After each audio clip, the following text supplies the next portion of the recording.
Hi, and welcome to From First Kiss to Wedded Bliss. Today, I have a very special guest, Cynthia Peterson.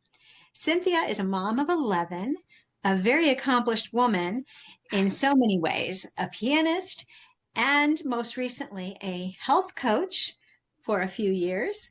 Cynthia has also been married how many years, Cynthia? 42. 42. And that's the reason that I have Cynthia on with me today. So please welcome Cynthia Peterson. Hi there. Happy to be here with my best friend, Marcy.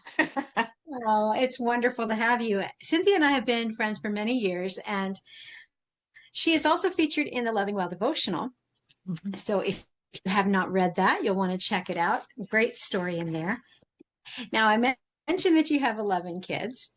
Mhm. And how many grandchildren? There's more than 20. I know that. Yes, we have 21, 22 is on the way, but you didn't hear that from me. Okay, that's fine. Yes.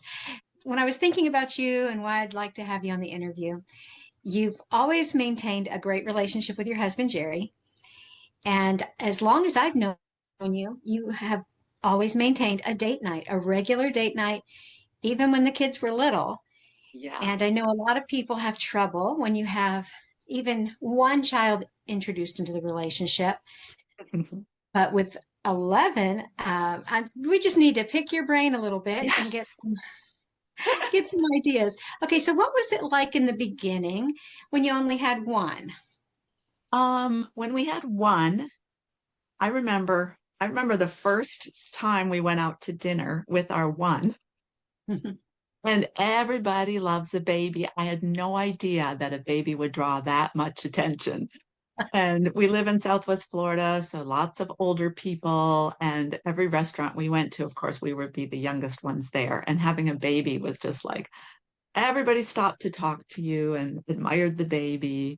And of course, with just one, it's like you're very proud of them and excited about having them as well. Um, but we just really felt like the baby was a welcome member to the family, but we also realized the first primary relationship is that of husband and wife. And so we need to make that priority in our family. Mhm. And even as we added more children, there were times when we probably didn't start the regular date night till we had a regular old enough babysitter. But before that, there was a lot of times where we could exchange with a friend, like I'll watch your kids and you watch mine, and we'll Mhm. have some time that we can spend alone with our kids. Then my mother would come down for winters. She's from Minnesota, and she would come down for like 6 weeks at a time. Sometimes my dad would come too. And so that gave us another opportunity where we could get out and just be the two of us for an evening. So that's kind of how our date night started. And then, of course, when we had a child old enough to stay home with everyone, I remember the first time we left, I told the kids everybody would get a quarter if they behaved, and the oldest would get a few quarters. So that was going to be the benefit. And I think we just drove around the block. We didn't go very far. We just drove around the block and kind of sat out in the car and just, made sure everybody was okay. And that was the beginning of getting a regular date night. I think that's great. You had to be a little creative, it Yeah. sounds like, Hmm. because like trading off babysitting, a lot of people don't think about that. They think, oh, if we're going to go on a date, we've got to hire a babysitter, and that's $10 or $15 an hour. And then, oh, we got to go to dinner, and that's going to be at least $50. And this Yeah. gets pretty expensive pretty Yeah. fast. Yeah. But if you're creative, like you guys were, Yeah. it doesn't have to be. Right. And Yeah. even stay-at-home nights worked, like at the beginning, it's like, okay, on such and such a night, and you have to be intentional again. The kids are Hmm. going to bed, and once they're in bed, we're going to be intentional about having a date night at home and doing Hmm. it because we were pretty frugal and thrifty and saving our pennies everywhere we could. So if we could eat at home and then have an activity we could do at home, it was still doable. But once we Right. got to, I think probably by the time my oldest was 12, I probably had 6 kids. I'm thinking in 98, I would have had six, yeah, 6 kids. Hmm. So that's a handful too. But the fun part of it, we decided to do it on Saturday nights because Saturday nights is kind of busy around here. And I just looked forward to just getting out of that chaos. But it's Hmm. also very structured. And I love structure. And I think that's the key to having it, being able to prioritize your life with a large family. So we Saturday nights meant everybody gets a bath or a shower. Everybody lays out their clothes for the next day. In those days, we ironed. We ironed Hmm. pants for the boys, dress shirts. The girls had dresses that needed to be ironed. When I had 6 kids, there was only one girl, so it wasn't too hard. But Hmm. just making sure everything was all set and laid out. And I love, love, love coming home after a date night on a Saturday night and everybody's asleep. The clothes are laid out and I didn't have to do any of it. So Yeah, that so was, it seems like you were set up for success on yeah, Sunday morning. yes, yes, for sure. But yeah, that has to be intentional. That's not going to happen just on its No, own. mm-mm. You've got to plan for it, prepare Yeah. for it, and then it happens, and that's really beautiful. I think another thing that you've always done really well is the way you mentioned it, you're how organized you are. And what do you think was the biggest influence on helping you become organized? Were you always that way from the beginning, first child, or was it No, I just think with each child, I thought, oh, good, I get a new slate. I'm gonna do better this time, all the way to the last one. Um, I I had a few systems in place. Some people have that personality that they are just more organized than others. I love organizing other people's things and places, but it's a lot harder for me. I remember a few times with 3 and 4 children where things seemed chaotic and not as organized. And also with 3 and 4, having 3 under 4 years old is the hardest, probably the hardest time. After that, Mhm. things get easier because you have help from the older ones. And now, you can, there you have like your built-in assistants Right? and we can do things at the same time. Whereas, when you're just the only adult in the house and everybody else can't do anything for themselves, that is the Mhm. harder part. But even then, having some kind of system and asking for help when you need it. I often um, remember I thought, why does Jerry stay in bed on Sunday morning until 10 minutes before it's time to go? And he just rolls out of bed, jumps in the shower, puts on his clothes, he's ready. And I I thought it was obvious that I needed help, but it wasn't. Apparently, he needed somebody to say, "Hey, I need some help." And that was the key for us. Me asking and not just assuming that he should know. Just look Mhm. around. Does it look like I need help? But just, when you're asked, you have a much more joy in doing it than somebody just saying, wow, there's a lot of work to do around here. And, like that Mhm. doesn't bring joy. Mhm. It makes him in that case feel like he's being blamed or, when he didn't even realize there wasn't a choice to make to do something to be helpful because I was just, Mhm. complaining without offering a solution. So I think Right. that's the big thing. And talking about it away from like maybe on Saturday night, on a Mhm. date night, just say, hey, do you think that we could set up a system where you could help with getting the kids ready on Sunday morning? Mhm. And then deciding ahead of time, what does help look like? Mhm. And making that um, a regular thing. And as soon as I asked for help, he was more than willing and ready to help. I don't know if Mhm. all husbands are like that, but mine is. Yeah. So that Yeah, was really helpful. I think that's a good approach, what you're saying, because yes, many women are guilty of that. Of course, he has to see it. It's obvious to Yeah. me that I am drowning here, and yet somehow they are oblivious, and I don't know what it is. I guess it's a male versus female thing Yeah. and the way we're wired. But yes, guys need us to be direct. They Mhm. don't get the hints. And like you said, if you're saying something like, "Oh, I'm just so overwhelmed. I'm just so tired. I wish I could have some help." Well, that is the complaining, and that's not going to motivate, is it? No, no, definitely not. So I'm sure that was something that you picked up over the years. It didn't Yeah. probably come naturally initially. No. And then you were the youngest in your family. Mhm. So you didn't really have all that responsibility of helping with the younger ones. How Right. did you adapt or did you have experience with I, childcare I would at all? say um, it's funny because when Jerry got interviewed for the job that brought us to Florida, the interviewer said, "Well, we have this Christian school, and we'd like to hire you as a fourth grade teacher. And if your wife wants a job, we have a daycare program at the school. But you're probably so young, looking at me because I was there in the interview. You're probably so young, you probably have never had an experience with kids." I didn't take that well. I took it as very derogatory.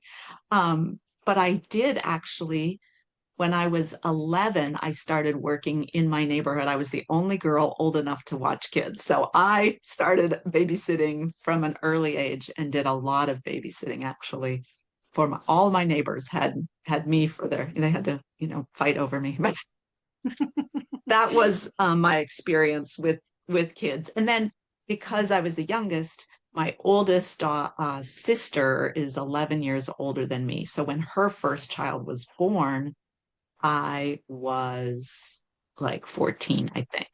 So I started having nieces and nephews that I To would watch help as well. watch. And at one point they were living with us as well. So I was Mhm. able to have that experience too. Mhm. So yeah, but it's Sounds like nothing like having your own, right? that is true. In some ways, it's more difficult than having your own because Yeah, you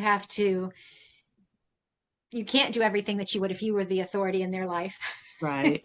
Yes. But God kind of prepared you in Yeah. advance by giving you experiences with little ones and seeing what worked and Hmm. what didn't Yeah. before he gave you your own. Hmm. Now, your story is unique because you did end up with 11 children, and I know that probably wasn't something when you initially got together, did you say, we want to have 11 kids or as many as God wants us to have? Or did you have maybe a smaller goal in mind initially? What did you think I when you guys think got together? so. I remember when we were courting, I remember saying something about 10 kids. Jerry doesn't remember that, but, and I don't know if I was joking about it. Who knows? But along the way, as we got closer to the time and started having children, actually, we both thought five was a great number because I was one of five and he was one of five. And five, worked for our families. That should be a good number. But, God has other plans for our lives. Mhm. And after I had three easy, I would say easy pregnancies, births, and then I had two miscarriages. One was quite late and one was early. And that's when we started questioning, oh, maybe we'll only have three kids and that will be it. And I started reading books and I talked to my brother who currently has 10 children.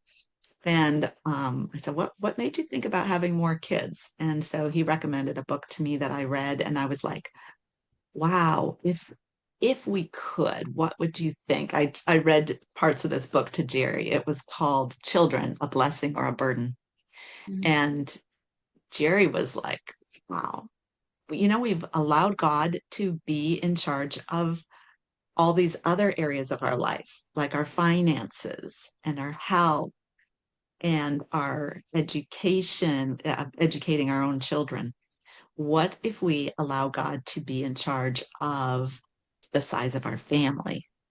And it's very freeing, actually, to know that I never have to say, oh, what if this is my last one? Or, oh, this is my last one. It was very freeing to be able to even enjoy each other physically without having to worry, oh, what if?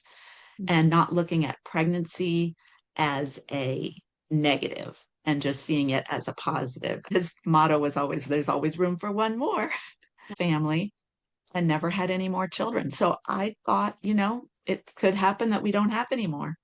But God did Mhm. bless us. And my fourth child was an extra blessing because of the previous miscarriages. So I had James and Matthew, and then I had two more miscarriages, one late. And I was again, it was like, oh, is this Mhm. is this it? And then God blessed us with Mhm. five more. So you never know what's going to happen. I Mhm. when I look back now, my youngest is 19. So it just seems like so far away when all those little ones around. But at the time, it seemed like it's never going to end. It's always going to be like this. And I'm always going to have a diaper bag and two or three in diapers. And but Right. it does end. Eventually they all, head off, and God calls them to their own ministries and to wives and families of their own. And it's such a blessing to see how God works in their life now. So, Mhm. Yes, you definitely are an encouragement to everyone that you know. Children really are a blessing. yes. And going back to that time in your life when you had so many little ones and not many helpers yet, what are your best tips for women in that stage right now? Hmm.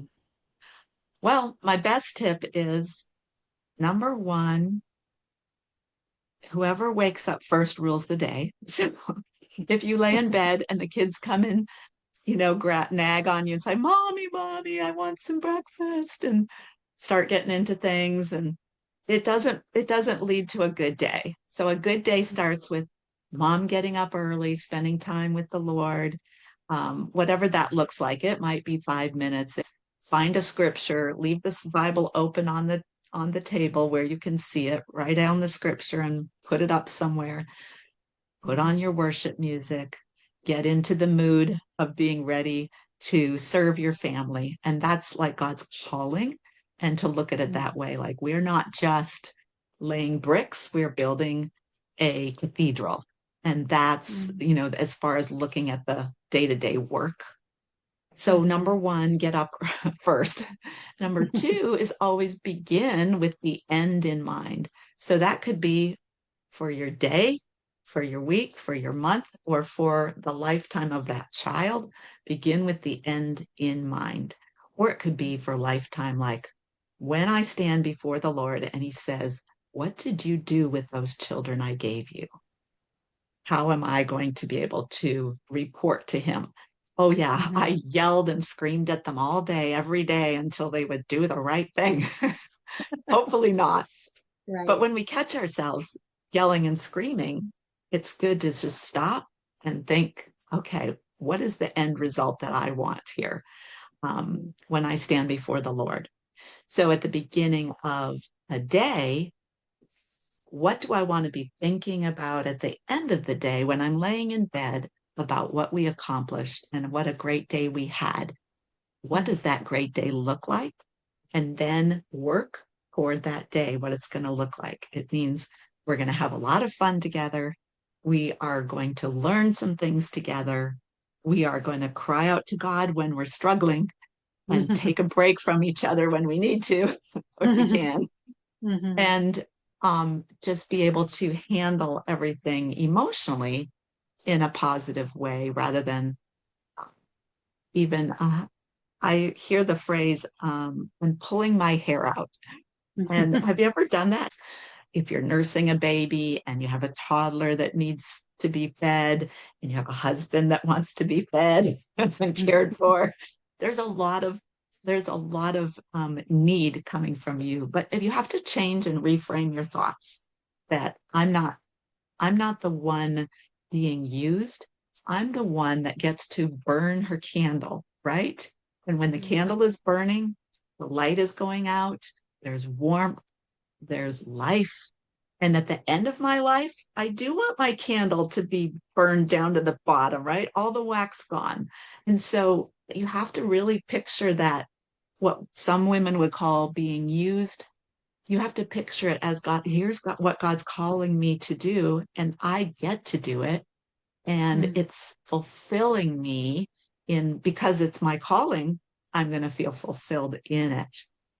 mm, Just changing the mindset and renewing our mind daily when we're getting into those ruts of struggles. But mm-hmm. I see my pastor's wife, she has 6 kids, and often she's posting about how, what a joy-filled life she has, just Mm-hmm. because she's got that mindset of Mm-hmm. enjoying her children and doing all the things, but doing it well, and doing it with a cheerful heart, just like we want our kids to, right? Right. Yes. And you've heard this said before, more is caught than taught. Yes, for sure. So we have to be that example that we want Yeah. our children to live out. And I think you've done a great job with that. I It's was thinking also about, uh, uh, we go back to the beginning and the children when they're little. Uh, a lot of moms feel just touched out at the end of the day. And the last thing they want is their husband to start touching them as well. What are some tips you would have for women in that situation in their life? I don't know if some of these are my original ideas. They're probably nothing is original with me. I do a lot of reading. Marcy and I, we read a lot of books. We get mentors through these authors. We read the Bible. We're in Song of Solomon this week. Oh, so are we. Yes. Yeah.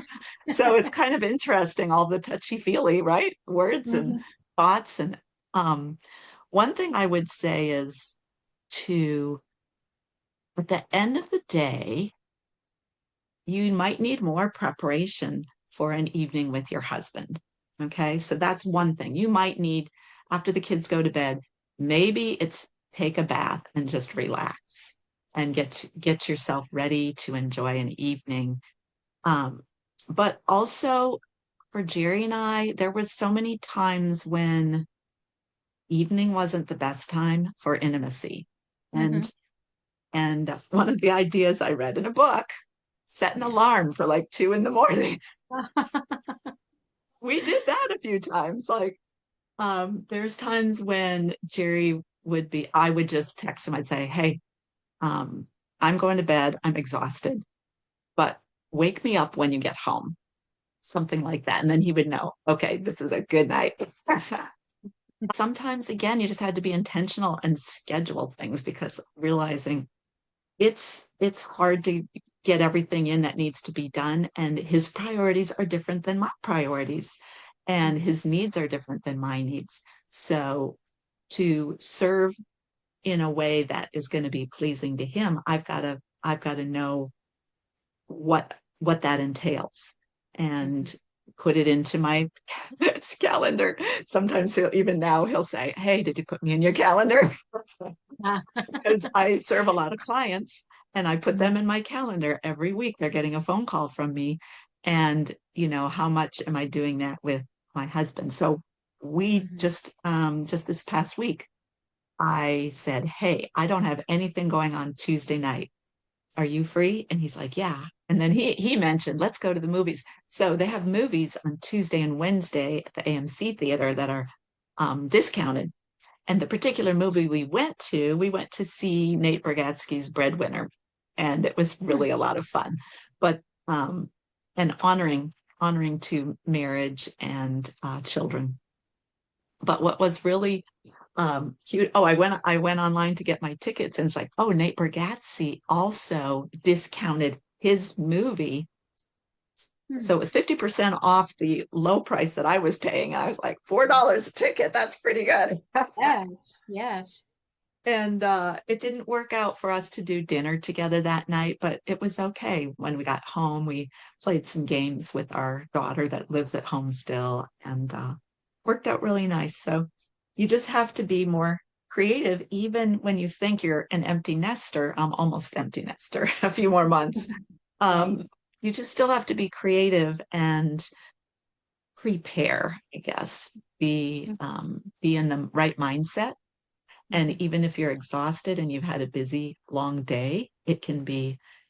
Jerry's great about on those days. He'll just give me a big hug and he says, "Hey, I'm gonna let you just go to bed tonight. I know you're weary, and I'll catch up with you tomorrow." So it's been a give and take for both of us, I think. Hmm. Right. I think that is so important that Hmm. the mindset, like you were saying, and Hmm. women, as you've heard before, are like crock pots and men like microwaves. And so that idea of scheduling time is really smart, I think, for a lot of women who need to mentally prepare. Yeah. Then they can say, this is going to happen, and they can anticipate it, look forward to it, take that nice long bath, wear their favorite perfume, whatever thing makes them feel pretty. I think that Mhm. that's really wise. And also the idea that it doesn't have to always happen at night, like you're saying. Yeah. There can be other times where it might Early be morning is better. great too. I'm an early morning Hmm. person, and I can get a lot done and then head back to bed and hang out with my husband. So there's those Hmm. opportunities as well. Right.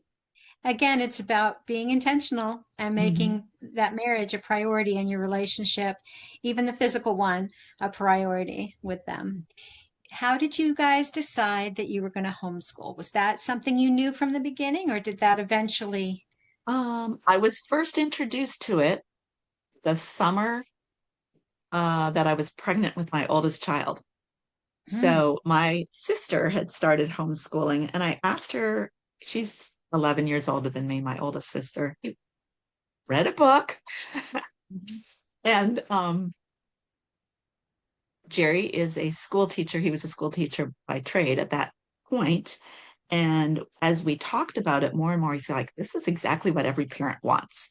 Like the Hmm. one-on-one attention from the teacher, the customized curriculum, the flexibility of changing the things that aren't working, having your schedule where you can be flexible enough that you can school on certain days and not school on others, or go on your vacations while everybody else is in school. There was just a Hmm. lot of positive, lots and lots of positive things about it. And you would think, oh, you have 5 years between when your child is born till when you have to make that decision. Hmm. However, we at my son at 3.5 was already like seeing letters in the playground equipment, and he was just ready. He was just like a sponge. So I started teaching him to read at 3.5, and he just happened to be one of those boys that was so ready and started reading. So I mean, I feel like as a mom, you're educating your child. You are homeschooling them from day one when you bring them home or have them at home. And Hmm. then all through their life, you're just encouraging them. So we did start from the beginning, I would say. That was when I was first introduced to homeschooling. And our question was if we thought this was the very best way to educate our children, how could we make it happen? Well, we would have to learn how to live on one income, is what we Hmm. decided. That I made on the side or little jobs I was doing would just go into savings. And we would learn to always live on one income. And you know how you live on one income? You have no debt. You choose not to get into debt. Now, there might be a mortgage on the house, but other than that, we bought our cars with cash. I remember one time we needed new windows. Told the guy, he's like, "Oh yeah, we got this easy financing plan," Yeah. and we just said, "No, we don't finance anything. We're going to pay cash for these windows. What's the lowest price we can get these windows for?" Hmm. And so we chose that. So living without debt, living on one income, realizing that's how we could make this work as far as homeschooling. And first year went by, homeschooled our son, and we realized, academics, it came pretty easy. Not every child does that it comes easily for. But what we realized is what begin with the end in mind, remember? What do we want that child to know? when they graduate from high school or when they leave our home. The important things we thought about were more not the academics, but actually the life skills and the character development. So if that was going to be our priority, what is it going to look like? And Mhm. so we kind of revamped our second year of homeschooling to fit those goals. And we pretty much stuck with that throughout our homeschooling career, 40 years of it, but Mhm. realizing that the most important things are the character and the, teaching our children to have a relationship with the Lord, and then teaching them to have good character, because that can open all the doors for any job that you want. If you are teachable, you're going to be able to do just about any job, and you can learn. If you know how to read, Mhm. eventually, you can learn just about anything. I think about now at my age, starting new things and learning new things and starting a new business or whatever it is. I know I can do it because I have those skills. I have the skills of being teachable, being able to read, being able to be diligent, being attentive. Those are the skills that are really most important. And then knowing a good work ethic, knowing Mhm. how to take care of my own body, my own space, my room, my home, my finances, like all the real life skills are not often taught at schools. They didn't used to be. I think they're starting to come back more to that. But I Mhm. feel like those are the things that are, it's the grade you get in algebra isn't going to affect your future really that much. Yeah. Mhm. So knowing that, but the importance of relationship with the Lord. And I like to think of it as a house. Your foundation is your spiritual life, and then Mhm. your walls are your character and your Mhm. life and your how you handle things and your emotional resilience. And Mhm. then your roof is kind of like your academic. So who wants to put a roof on a dirt floor? Like Yeah. that's not a good idea. So we really Mhm. need to remember to start with the right foundation in homeschooling. As soon as the idea came across my mind, I thought that is the best education. And Mhm. I want to do that for my kids. And no turning back, huh? No turning back. A No. lot of a lot of families I know will say, well, we'll do it for a year and see how it Mm. goes. And then we'll do it Right. for a year and see how it goes. But one thing is, what if you treated your marriage like that? Like without any commitment at all, we'll do it for a year and see how it goes. So the Mhm. mindset shifts when you decide I'm committed to this no matter what, through sickness and And health, mhm. through poor and wealth, through Yeah. through all the things, I'm committed to it. And I think when you're passionate about something that, and I'm not saying that everybody always should be a homeschooler. I'm just Mhm. saying that was the passion that we had for our children, and we felt that would be the best thing for our kids. And Mhm. uh, and it's worked out. I work with them even through college classes, so I really I see a big benefit in homeschooling. Mhm. Yes, I was just thinking, we've talked a lot about the good things and the successes and you're, an inspiration. But we learn a lot from our failures too. And what kind of things stand out in your mind of, if I could do that over again, or I learned something in this situation. Anything come to mind of some things Mhm. that you learned from that you could pass on your wisdom? I Hmm. um I went through a time where I had um, a sickness that was a pain, actually a headache pain that lasted many, many months. And I really had to step back from all of my responsibilities. I learned through that I can't handle everything and keep adding things, right? So my husband has been very good about keeping the limits and saying, Cynthia, I think that's too much. Even when I'm like, can I add one more thing? Hmm. But so we can't do everything, one thing at a time. Also, so for hard things would be times of relationship issues, maybe with the kids or with their friends, things that we all had to learn together and realize we don't have control over other people. And we don't have control over what other people think or what they say or how they treat us. And so learning to know that what we're doing is right and aligns with God's word. And we're going to keep walking in that direction, but we're also going to take care of our own attitude. And so when I have a right attitude about other people, and whether it's siblings or friends or people, in life, there might be situations where somebody does you wrong or you're wrongfully accused or they misunderstood you. And you need to learn how to get through those kind of situations as well. The Bible talks about loving your enemies, praying for those who persecute you. What is our response as far as even Romans 12, where it says, as far as it's possible, be at peace with all men? So there's Mhm. just that continually seeking and pursuing. There's a Hebrew word where it says that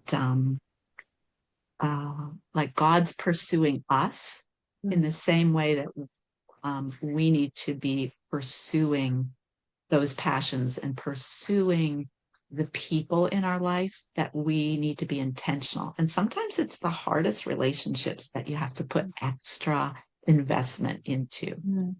But yeah, as far as learning from the hard times, I think it's just sit down and take time to reflect. Journaling is a really great way to do that as well.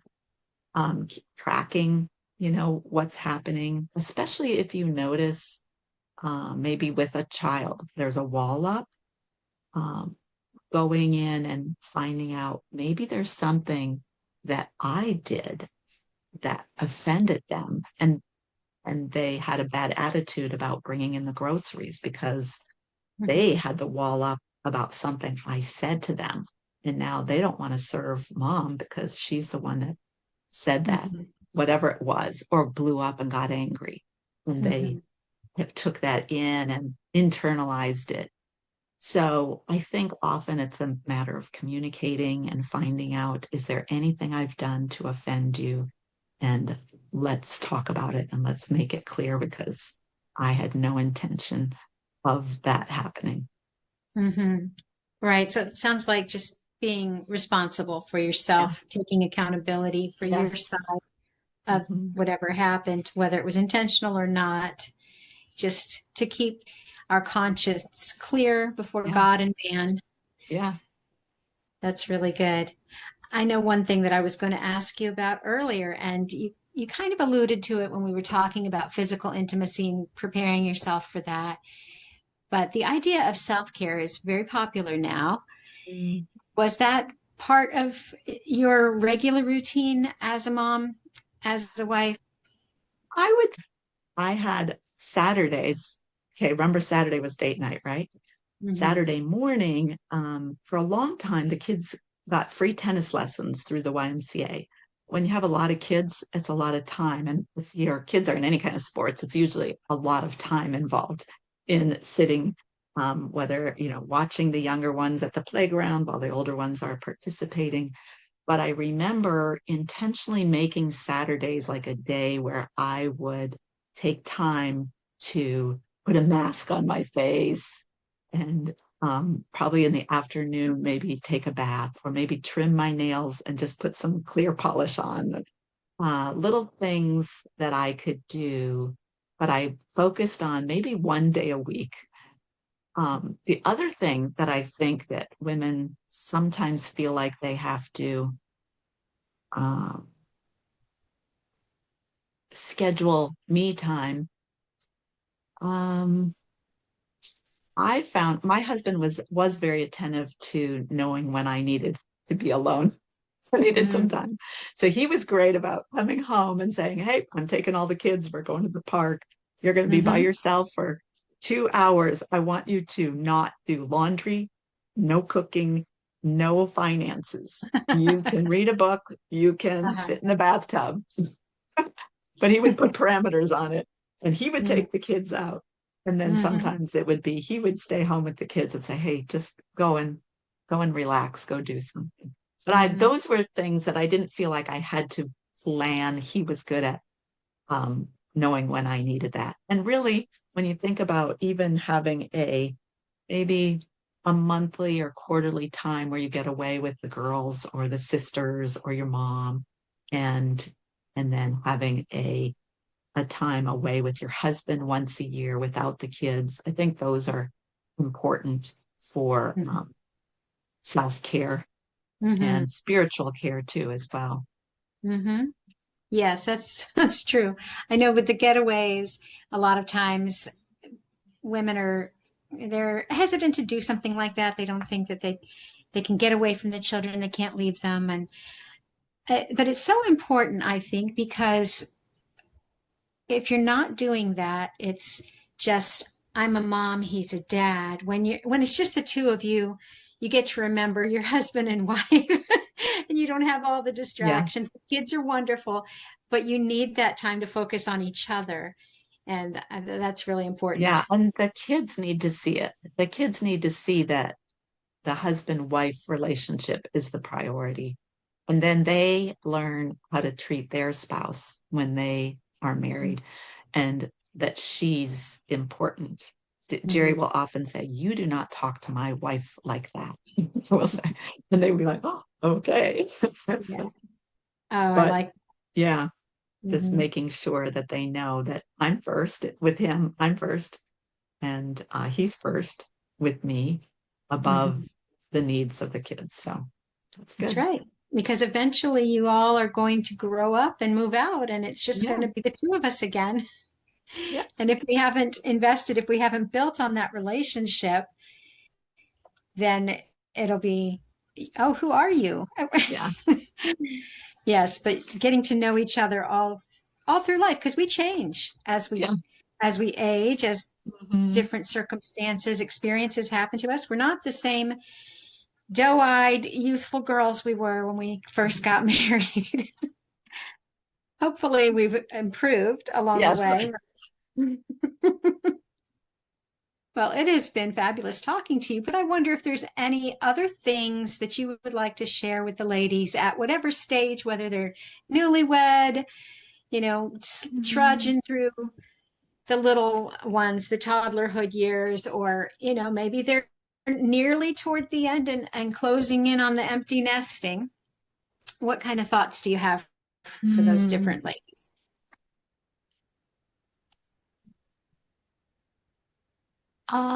We think about age now because I'm planning to live like 30 really good, healthy years yet. Mhm. So when I think about what do I want the rest of my life to look like and what could I have done, in the past, we can't go back to change anything, but we can look how far we've come and Mhm. see, wow, I really did accomplish a lot of things.